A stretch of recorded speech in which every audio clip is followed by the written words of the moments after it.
नमस्कार मु जिनी आपन को स्वागत करुच्ची जिनी इजी किचन से आज आम बनवा मिक्स वेज जहाँकि घर सब किसी सामग्री मु बनई आप अति सहज भाव में बन पारे।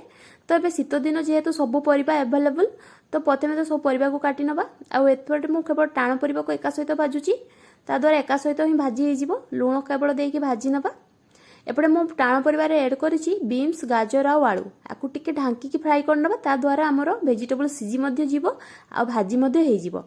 तो बीन्स आउ गाजर को टिके सिझिबा पई टाइम लागे सेति आकु टिके प्रथमे भाजी नबा आ एपटे चेक कर नबा केते सिझिछि। तो देखंतु 60% पाखापाखि सिझि जाइछि टिके टाण अछि तो आकु ग्रेवी रे आउ टिके सिझि जीवो भाजा हे गला पर ताकु काढी नबा। सेही प्रोसेस रे हमें फूलकोबी को भाजी नबा लुण केवल ऐड करकी तो फूलकोबी भाजा हो गले ताकू मध्य काढ़ी रखी नबा। एबे देखो हमर फूलकोबी भाजा मध्य बढ़िया करी हो गलानी याकू आमे काढ़ी की सेही प्लेट को काढ़ी नबा।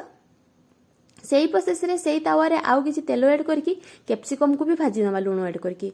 हळदी मु परिवार टोटली ऐड करूनी परिवार केवल आमे लुण देकी भाजीबा ता द्वारा बढ़िया कलर आसीबो। देखो हमर कैप्सिकम रे मु भाजा मध्य हो गलानी ताकू मध्य काढ़ी की रखी नबा। एबे मटर चुई को मध्य भाजी नबा सेतिरे मध्य लुण ऐड करकी भाजी नबा। अल्प अल्प लुण ऐड करुच्ची स्वाद अनुसार जमीती केवल वेजिटेबल्स हो जिवो। तो एबे देखो हमर मटर चुई मध्य भाजा हो गलानी सब परिबा को काढ़ी की रखी नबा। एपटे मु गोटे माने हाफ लिटर क्षीर पनीर तैयारी करथिली ताकू कट कर नबा। जेहेतु मु घरे सब जिनिस यूज करूची तो घरर पनीर मध्य ऐड करची आपण चाहिले मार्केट रू किनिक मध्य पनीर ऐड करिवे ता नने एमती घरे मध्य तैयारी करि पारिबे। बहुत सॉफ्ट हेइताय देखंतु बहुत सुंदर भाव रे काटी मध्य हो जाउची। तो पनीर मध्य मु काटी के रेडी करनछि एपटे सेही तावा रे आउ किछि सरिसो तेल ऐड करिछि आपण चाहिले पतला तेल मध्य ऐड करिकि पनीर को भाजी परिबे बा सब वेजिटेबल्स को भाजी परिबे। पनीर भाजा हो गलानी ताकू मध्य काढी नबा। एबे सेही प्रोसेस रे आउ सेही तावा रे किछि तेल ऐड करनछि सेठी देई नबा जीरा दालचीनी लवंग गुजराती ता सहित सुखला लंका गुटे आउ तेजपत्ता दुईटा ए सब देकी टिके फुटो आसीबा पई दबा। एपटे मु 2टी रु 3टी अनियन पेस्ट करके ऐड कर नउची पेस्ट करके ऐड करबा द्वारा बढ़िया ग्रेवी हुए। तो सब मसाला को भलो की भाजी नबा अनियन को कसी नबा बा भाजी नबा भलो की हल्का भाजी हवा भितर कलर चेंज हो गला परे एथिरे हमें अदा रसुण पेस्ट ऐड कर नबा 1.5 रु 2 चम्मच भलो की पुणी ताको मिक्स कर नबा आ भाजी नबा। एबे देखंतु हल्का भाजा हो गलानी या भितर मु 2टी मीडियम साइज रो टमाटो को पेस्ट करके रेडी कर नेची भलो की मसाला प्याज सहित कसी हो गला परे हमें टमाटर पेस्ट ऐड कर नबा भलो की मिक्स कर नबा आ लो टू हाई मीडियम रखिकी याको भाजी नबा। टमाटर जेमती बढ़िया सिझी जीवो सेही फिप्स रे भाजी की बा कसी नबा। टमाटो हल्का भाजी हो गला परे बा कसी हो गला परे हम एथि गुंड मसाला ऐड करबा। जीरा गुंड नेची हाफ चम्मच हळदी गुंड नेची हाफ चम्मच रु कम आ धनिया गुंड नेची 1 चम्मच ता सहित लंका गुंड नेची 1 चम्मच। आपन को जदि लंका गुंड राग अछि तेबे कम बेसी करि परिबे। तो एबे हमर मसाला को कसी नबा। एपटे मु काजू मध्य बढ़िया की बतरे नेथिली बढ़िया बतरी जाइतला तारो पेस्ट कर नबा आ ताकू मध्य ऐड कर नबा। मसाला देखंतु बहुत बढ़िया कलर चेंज हे गलानी बढ़िया तेल मध्य छाड़ी गलानी।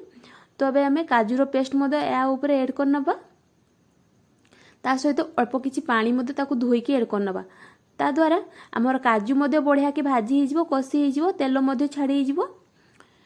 ए किछि समय पई काजू रो पेस्ट देकी मध्य मसाला सहित कसी नबा जेमती हमर तेल छाड़ी जिवो। किछि समय हैला परे हम एथिरे लुण अल्प टिके ऐड करबा केवल मसाला मात्रा रो ता सहित चीनी 1 चम्मच ऐड करबा। चीनी ऐड करबा द्वारा बढ़िया टेस्ट आसे तो आपण सजेस्ट करबी निश्चित भाव चीनी ऐड करंतु बढ़िया फ्लेवर आसीबो टेस्ट मध्ये आसीबो। तो किछि समय परे देखंतु बढ़िया तेल छाड़ी गलानी फुटो आसी गलानी। तो मसाला हे गला परे हम भाजी के रखितबा सब वेजिटेबल्स को या ऊपर ऐड कर नबा। वेजिटेबल्स को ऐड करके पुणी मिक्स कर नबा बा कसी नबा जेमिति सब वेजिटेबल्स परिबा मसाला सहित कसी हे जिवो बा मिक्स हे जिवो भलो की मिक्स कर नबा। मिक्स करी सारबा भितर एपटे मु गैस रे पानी बसी निथिली सस्पेन रे पानी मध्ये बढ़िया फुटी जाइतिला फुटा पानी ता ऊपर ऐड कर नबा। फुटा पानी ऐड करबा द्वारा परिबा जल्दी सिझी जाए आ बढ़िया हुए। तो फुटा पानी ऐड करिवे निश्चित भलो हबो। मिक्स कर नबा मिक्स करिकि किछि समय पय हाई फ्लेम कर नबा। या परे हमें पनीर जो भाजी के रखिथिलु तार पीसेस को ऐड कर नबा आउ गैस रो फ्लेम हाई कर नबा भलो कि हाई फ्लेम रे फुटी जिबा पय देबा। फुटी गला परे लो टू मीडियम कर नबा जेमती धीर आंच रे किछि समय पय सिझी जिवो वेजिटेबल आउ रेडी हे जिवो।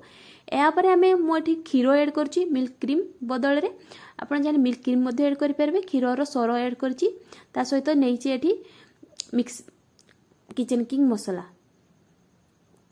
तो किचन किंग मसला 1 चामच पाखापाखि ऐड करिछि। आ सहित लास्ट रे आमे धनिया पत्र ऐड करनबा। आउ आमर मिक्स वेज परफेक्ट हेकि रेडी हो जाइए। आपको आप रुटी सहित खातु, नान सहित खातु, बहुत बढ़िया लगे। आउ निश्चित थर ये रेसिपी ट्राए करूँ, मो प्रोसेस रे भल लगे। पसंद आसो जब लाइक शेयर सब्सक्राइब करें जमा भूलें नहीं।